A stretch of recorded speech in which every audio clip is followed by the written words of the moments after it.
Hello रिवान, welcome back. आज हम सब कुछ ऐसे हिंदी सेंटेंसेज का अंग्रेजी में अनुवाद करना सीखेंगे। अक्सर हम अपने दैनिक दिनचर्या में यूज करते रहते हैं, तो इन सेंटेंसेज को आप भी आसानी से सीख सकते हैं, इसको अपने दैनिक दिनचर्या में प्रयोग कर सकते हैं। बस सेंटेंस को रिपीट करना है और उसको अपने हमेशा डेली लाइफ में उसको यूज करते रहना है। चलिए एक एक करके देखते हैं। तो आज का पहला हिंदी सेंटेंस है, मुझसे यह गांठ नहीं खुल रही है, नहीं खुल रही है। चलिए इस सेंटेंस का हमको अंग्रेजी में अनुवाद बनाना है। मुझसे यह गांठ नहीं खुल रही है, तो अगर इसको अंग्रेजी में बोलना होगा तो क्या कह सकते हैं? तो इसको आसानी से आप लिख सकते हैं। इसका सेंस है कि आई और कांट या कैन नॉट दोनों में से कोई हम लगा सकते हैं। और यहाँ आई कांट, अब यहाँ खोलना की अंग्रेजी होता है अनटाई, TIE। और इस गांठ को यानी यह गांठ तो हो जाएगा दिस, THIS। और गांठ की होती है KNOT, यानी मुझसे यह गांठ नहीं खुल रही है। तो इसका हिंदी से अंग्रेजी अनुवाद होगा कि आई कांट या I can not untie this not. अगला सेंटेंस देखते हैं। अगला सेंटेंस है, वह किसी तरह घर पहुंचा। ये हमारा अगला सेंटेंस है, वह किसी तरह घर पहुंचा। इस सेंटेंस को अंग्रेजी में अनुवाद करना है तो क्या हो सकता है? वह किसी तरह घर पहुंचा। सोचिए थोड़ा सा। तो यह पास्ट इंडेफिनिट में है, तो सबसे पहले हम सब्जेक्ट लिखेंगे। तो यहाँ हो गया ही, उसके बाद दिया है इसमें थोड़ा किसी तरह, तो इसको हम यहीं पे लिख देंगे कि समहाउ। ये हो गया ही समहाउ। वर्ब सेकेंड फॉर्म में लगना है क्योंकि पास्ट इंडेफिनिट है। तो यहाँ हो गया रीच्ड और उसके बाद घर, तो ये लिख देंगे होम। बस आसानी से हो गया कि वह किसी तरह घर पहुँचा। तो इसका अनुवाद हो गया कि ही समहाउ रिच्ड होम। ऐसे सेंटेंस अक्सर हम डेली यूज में प्रयोग करते हैं। अगला सेंटेंस मान लीजिए हम लिख देते हैं कि मैं बड़ी उम्मीद लेकर आया था। इस सेंटेंस का अंग्रेजी अनुवाद करना है कि मैं बड़ी उम्मीद लेकर के आया था। इसका अंग्रेजी अनुवाद क्या हो सकता है? मैं बड़ी उम्मीद लेकर के आया था या लेकर आया था। तो यहाँ देखिए, अगर हम इसको बनाते हैं तो सबसे पहले सब्जेक्ट, तो ये हो गया आई। उसके बाद ये हो जाएगा कि हैड, और हैड के साथ वर्ब का थर्ड फॉर्म लगता है। तो कम केम कम थर्ड फॉर्म हो गया कि आई हैड कम, मैं आया था।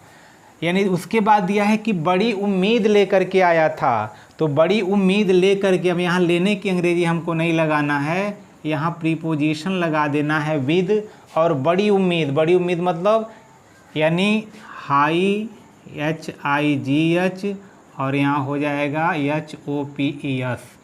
यानी मैं बहुत बड़ी उम्मीद लेकर के आया था। तो हाई अत्यधिक यानी ऊंचा से मतलब हो गया, और होप्स आशा यानी उम्मीद। तो इसका अनुवाद ये हो सकता है कि मैं बड़ी उम्मीद लेकर के आया था। कुछ और सेंटेंस देखते हैं। तो इस तरह के हम जो सेंटेंस होते हैं अक्सर अपने दैनिक दिनचर्या में बोलते रहते हैं। तो उन सेंटेंसेज को अगर हम दैनिक दिनचर्या में अगर हम अंग्रेजी में बोलें तो हमारे लिए और बेहतर हो सकता है। तो हम प्रयास करेंगे कि आप और से अधिक इन सेंटेंसेज को आप अंग्रेजी में बोलने का प्रयास करें। चलिए अगला सेंटेंस लिखते हैं कि वह बिगड़ता जा रहा है। यहाँ सेंटेंस है कि वह बिगड़ता जा रहा है। अब इस सेंटेंस का अंग्रेजी क्या हो सकता है? यानी अक्सर होता है कि जो बच्चे होते हैं बात नहीं मानते हैं तो घर के लोग कहते हैं अरे वो बहुत बिगड़ रहा है। तो बिगड़ रहा है मतलब उसकी आदतें बहुत बिगड़ रही हैं, वह बात नहीं मान रहा है, तो वह बहुत बिगड़ता जा रहा है। अगर इस सेंटेंस का अंग्रेजी हम बनाए तो क्या हो सकता है? प्रेजेंट कॉन्टिन्यूअस में है, वह बिगड़ता जा रहा है, तो इसके लिए हम कर सकते हैं सबसे पहले सब्जेक्ट प्रेजेंट कॉन्टिन्यूअस में है तो इसकी सहायक क्रिया हो जाएगी इज। अब बिगड़ता जा रहा है तो ये अपने तरफ से हम गेट लगाएंगे तो हो जाएगा गेटिंग, और यहाँ हो जाएगा SPOILED स्पॉइल्ड। स्पॉइल माने नष्ट होना, खराब होना, बिगड़ जाना। तो यहाँ हो जाएगा कि ही इज़ गेटिंग स्पॉइल्ड, वह बिगड़ता चला जा रहा है। तो इस सेंटेंस का अंग्रेजी अनुवाद ये हो सकता है। चलिए एक और अगला देखते हैं। अगला हम लिखते हैं, चलिए तुम्हें चोट कैसे लगी। यह सेंटेंस है कि तुम्हें चोट कैसे लगी। इस सेंटेंस का अंग्रेजी अनुवाद बनाना है। अब इसको हम कैसे लिखेंगे? तो अब यहाँ देखिए यह इंटरोगेटिव में है और पास्ट इंडेफिनिट टेंस है। तो पास्ट इंडेफिनिट टेंस में सबसे पहले जो क्वेश्चन वर्ड हम लिख देंगे कि हाउ, कैसे। पास्ट इंडेफिनिट है, उसके बाद तुरंत हमको सहायक क्रिया यानी डिड का प्रयोग करना है, और उसके बाद जो वर्ब सब्जेक्ट है उसको लगा देना है। तो हाउ डिड यू। और उसके बाद चोट कैसे लगी, तो कैसे हो गया है तो चोट लगी। तो चोट लगी के लिए फिर यहाँ पे गेट का प्रयोग करेंगे, तो ये हो जाएगा गेट, और उसके बाद हो जाएगा HURT हर्ट, यानी how did you get hurt, कि तुमको चोट कैसे लगी। इस सेंटेंस का अंग्रेजी अनुवाद ये होगा। चलिए अगला एक और सेंटेंस देखते हैं। मान लीजिए हम लिख देते हैं, मुझे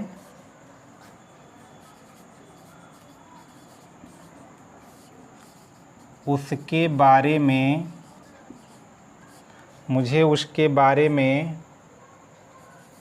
चलिए कुछ नहीं पता। मुझे उसके बारे में कुछ नहीं पता। अब इस सेंटेंस को अंग्रेजी बनाना है, क्या हो सकता है? चलिए है भी लिख देते हैं। मुझे उसके बारे में कुछ नहीं पता, यानी पता है, मुझे उसके बारे में कुछ नहीं पता है। प्रेजेंट इंडेफिनिट में आसानी से हो सकता है। तो मुझे, तो सबसे पहले जो भी हम सेंटेंस बनाएंगे तो वह प्रेजेंट इंडेफिनिट में होना है। तो मुझे मतलब मैं, तो यहाँ हो जाएगा आई। अब कुछ नहीं पता है तो सबसे पहले चलिए इसको लगाते हैं पता। पता माने जानना, तो ये हो जाएगा आई नो, मैं जानता हूँ। कुछ नहीं, तो कुछ नहीं का हो जाएगा नथिंग, ये हो जाएगा NOTHING। आई नो नथिंग, मैं कुछ नहीं जानता हूँ, यानी उसके बारे में, तो अबाउट हिम, ये होगा अबाउट हिम। अगर वही फेमिनिन जेंडर होगा तो हर हो सकता है, और मैस्कुलिन जेंडर है तो हिम कर देंगे। आप हिम या हर अपने अनुसार लगा सकते हैं कि I know nothing about him, या अगला सेंटेंस यह भी लिख सकते हैं कि आई डू नॉट या डोंट, और ये कर सकते हैं नो, आई डोंट नो तब लगाएंगे एनीथिंग, और अबाउट हिम या हर, दोनों में से कोई हम लिख सकते हैं। यह दोनों सेंटेंस सही है, जो चाहे आप इसको लिख सकते हैं। चलिए कुछ और सेंटेंस देखते हैं।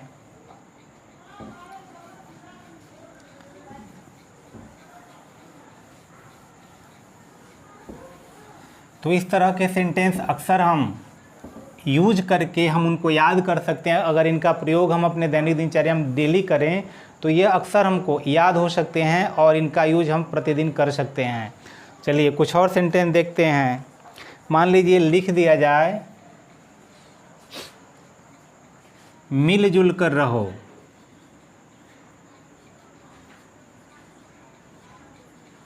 मिलजुल कर रहो, यह सेंटेंस है। अक्सर कहा जाता है, यानी बच्चे आपस में झगड़ा कर रहे हैं तो उनको कह दिया जाता है कि झगड़ा मत करो, मिलजुल करके रहो। तो अगर इस सेंटेंस को अंग्रेजी में अनुवाद करना है तो क्या हो सकता है, तो यह इम्पेरेटिव सेंटेंस है। तो इम्पेरेटिव सेंटेंस के लिए क्या करेंगे, सबसे पहले हम वर्ब लिखते हैं, तो रहना, ये हो जाएगा लिव। अब उसके बाद मिलजुल करके, तो मिलजुल करके यानी सद्भावना के साथ रहो, कोई भी झगड़ा उगड़ा मत करो, यानी इन हार्मोनी कर सकते हैं, ये हो जाएगा लिव इन हार्मोनी, यह इसका अनुवाद हो सकता है। अगला भी सेंटेंस देख लेते हैं। मान लो लिख दिया जाता है, उसने गाड़ी लापरवाही से चलाया या चलाई, दोनों हो सकता है। उसने लापरवाही से गाड़ी चलाई या गाड़ी लापरवाही से चलाई, दोनों, चलाया या चलाई, दोनों हो सकता है। अब इस सेंटेंस को अंग्रेजी में अनुवाद करना है। अब इस सेंटेंस का अंग्रेजी क्या हो सकता है, तो यह देखिए पास्ट इंडेफिनिट है, तो यानी ही। अब चलाई तो गाड़ी चलाना, तो गाड़ी चलाने के लिए ड्राइव होता है, तो DRO भी ए हो जाएगा, क्योंकि पास्ट इंडेफिनिट में वर्ब सेकेंड फॉर्म लगना है। तो ही ड्रोव, वह चलाया, तो अब गाड़ी की अंग्रेजी लिखना आवश्यक नहीं है, इसी में हो गया, गाड़ी चलाना, कार चलाना, जो भी चला रहा है हो गया। तो ही ड्रोव, वह चलाया या गाड़ी चलाया, तो कैसे चलाया, तो लापरवाही से, तो यहाँ हो जाएगा केयरलेसली, ये हो जाएगा, यानी केयरलेसली, लापरवाही पूर्वक उसने गाड़ी चलाया। तो इस तरह के सेंटेंस को हम ऐसे अनुवाद कर सकते हैं। चलो अगला सेंटेंस लिख देते हैं। मान लीजिए अक्सर हम पूछ देते हैं किसी से कि कॉफ़ी पीना या चाय पीना, अक्सर कहीं गए तो पूछेंगे चलो चाय पीना कैसा रहेगा, कॉफ़ी पीना कैसा रहेगा। तो इस सेंटेंस को अंग्रेजी में अनुवाद करेंगे, यानी कॉफ़ी पीना कैसा रहेगा, ये हुआ। अब इसको अंग्रेजी में अनुवाद करना है कि कॉफ़ी पीना कैसा रहेगा। तो सबसे पहले यहाँ भी देखिए पूछा जा रहा है कैसा, तो इसको कर देंगे हाउ, और उसके बाद अबाउट,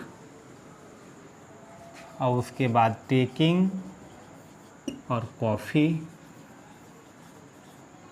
हो गया। हाउ अबाउट टेकिंग कॉफ़ी, यानी कॉफ़ी पीना कैसा रहेगा। तो इस तरह के सेंटेंस का अनुवाद हम इस तरह से कर सकते हैं। तो आशा करते हैं वीडियो आपको समझ में आया होगा। फिर मिलते हैं किसी अन्य वीडियो में, तब तक के लिए गुड बाय।